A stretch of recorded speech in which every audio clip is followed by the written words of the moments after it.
Hello guys, and welcome back to another Total War Warhammer 3 skill point guide video. Today we'll be going over Belakor, really fun legendary lord in the Warhammer 3 Immortal Empires game. One of my favorites personally, and he's just an all-out killing machine. Now personally, I usually end up going and making him a one-man doomstack. I know that's not necessarily something that everyone's going to do every single time, but there are very few things and very few changes that you would do in your skill point spending, in my personal opinion, that would make him not a one-man killing machine, really. And really it comes down to like one skill point you would spend, maybe a little bit down his red line, but other than that it's really one skill point. So that's how I'll be leveling him up and just explaining why. Now first and foremost, definitely grab Root Marcher. We've been over that several times now, so I won't explain as to why in future videos. But then after that, I recommend going down his magic line first off anyway. That way he's able to just cast some spells, even though I guess Pit of Shades is getting a bit of a nerf as well in the 3.0 update. So we'll have to see how powerful that is, but nonetheless, Shadow Magic I believe is still going to be fairly powerful there. Definitely get the penumbral pendulum, excuse me, as well as the enabling foe. I like that a lot better than the withering. That way you provide a pretty decent melee defense and melee attack debuff, and then just finish out the rest of his magic line. Point into evasion, 2 points into Pit of Shades, 2 into the Occam's Mind Razor, Magical Reserves, and Arcane Conduit. And then also put 2 spells into Melkos, Mystifying Miasma. One cast of this, none upgraded, can take like probably a quarter to like a third of a flanking units, cavalry units, chariots, what mind you, health. Really powerful and cheap spell that you will end up using there. Sort of like the Homing Gorse video now, if you guys have checked out that skill guide, once you're able to unlock the Lord of Torment and get some of his special unique skills, I recommend doing that and then going back to his magic line and finishing that out, because the Lord of Torment is a really good ability. He's able to provide himself regeneration as well as a power recharge rate, so you can essentially have unlimited magic when playing as Belakor, and you definitely will be able to, just because you'll be able to cast spells so dirt cheap, which I'll go over in a little bit. But that way, this ability here, sort of like the Slanesh Mortis Engine ability, the more units near him that are completely wavering, or at least 50% of their base leadership, he will start regenerating and start getting that power recharge ability there. So a really good passive ability for Belakor, so definitely put a point into that. And then I usually like to I actually avoid the blood magic and the one who heralds the conquerors. This is mainly for units if you plan on putting units into his army. I actually don't mind this one as much, I suppose, because it does provide experience gain for undivided lords and heroes, which basically means, you know, once I would take this settlement, right, and you'd be able to recruit a lord, until you actually devote them to something, they're just going to be able to get more experience a little bit faster there. Now, blood and magic, I just completely avoid, and that's actually the skill point that I mentioned earlier in the video about making sort of the difference on whether or not making him a one-man doomstack or not, because other than that, he doesn't really buff any units specifically, mainly as well. This is only for demon units, and his red line mostly buffs non-demonic units significantly with like melee attack, but this one just gives charge bonus and armor, which for a melee unit that's pretty shitty. In my opinion, like melee defense, melee attack, physical resistance, something like that would be a heck of a lot better than armor and speed, which I just forgot. Yeah, put 2 points into there. I forgot to finish out his magic line. So yeah, I usually avoid blood and magic, but then also grab the Whisper in the Dark. Really good ability, gives him more weapon strength, bonus versus infantry, but also the passive ability of -8 leadership.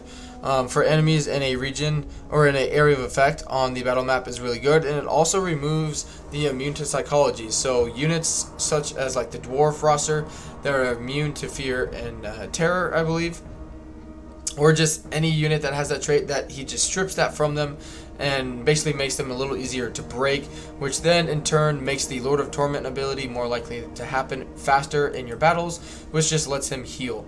Because he also starts off with a huge amount of hit points, which is really good for him personally.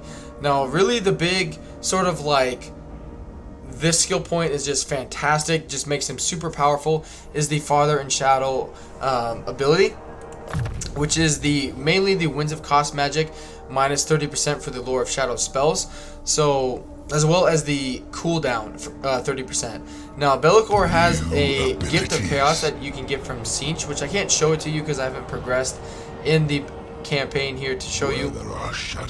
But one of the first gifts of chaos that you can get from the lore or from Siege is a cooldown to all spells, which I believe is 25%.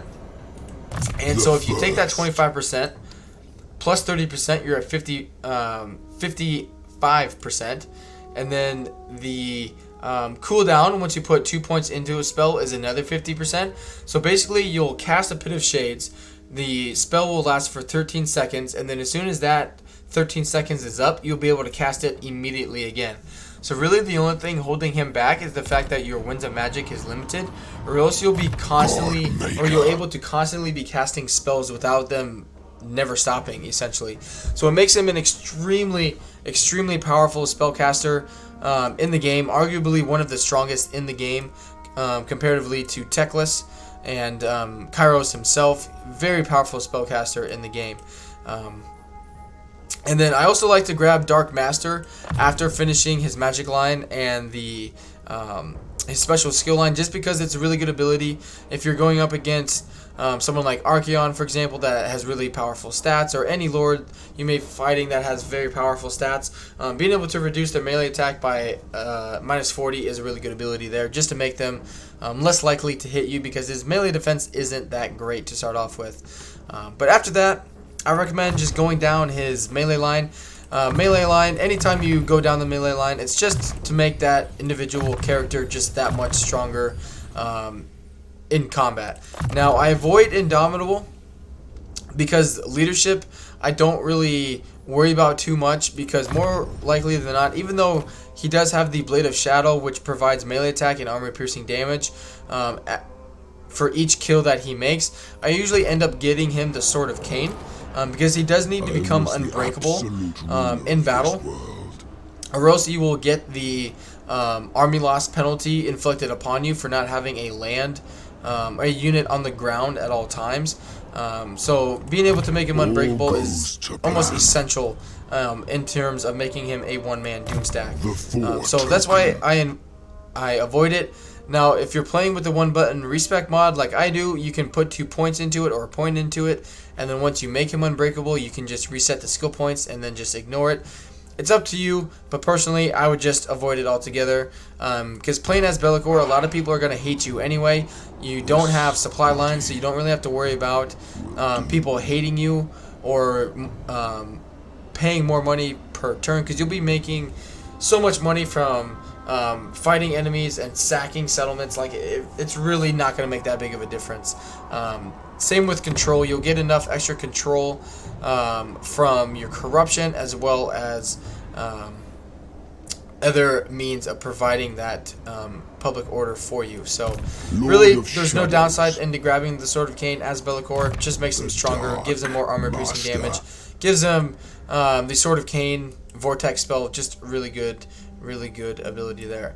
But after filling out his magic line and melee line, you still got some 10 points to use.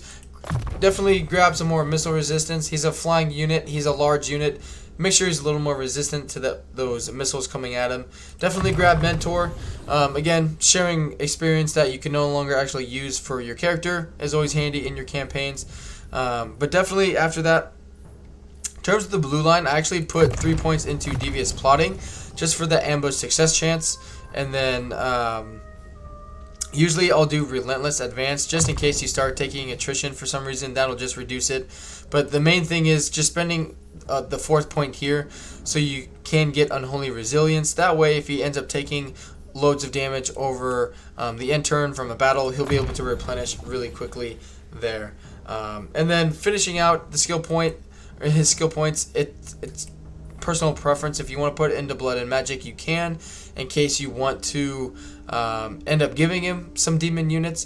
The Messenger of the Great Undivided isn't that big of a deal. Yes, it provides authority and corruption in the local province, but that's not really essential because he's not going to be sticking around in one province for very long. You want him to be constantly moving, constantly fighting enemies because of just his battle prowess. He's just a really good fighter there. So usually all I end up doing is just Arch Manipulator. He doesn't really benefit from Lightning Strike or upkeep cost of 3%. That's not going to make that big of a deal. Replenishment rate 2%, not a big deal. So really, out of your 4 choices, it's basically better than nothing. Even if it's only 5% when increasing, it's basically better than nothing, really, in my opinion. But that is Belakor's skill tree and how I would recommend leveling him up. Let me know down in the comments what you guys think, how you level up Belakor. If you've not realized how you can compound the cooldown with the Father in Shadow, putting 2 points into a spell, and also the Gift of Siege, reducing the cooldown, let me know. And if you haven't tried it, I highly recommend it. It's pretty fun and funny to watch that happen. I've also made a video talking about it that I'll actually tag in the description of this video, so you guys can go over there and check it out if you want to. But don't forget to hit that like button and subscribe to the channel if you guys are enjoying the content. I greatly appreciate that. And I will see you guys again soon on the next video or live stream. And until then, have a good one, guys. Bye.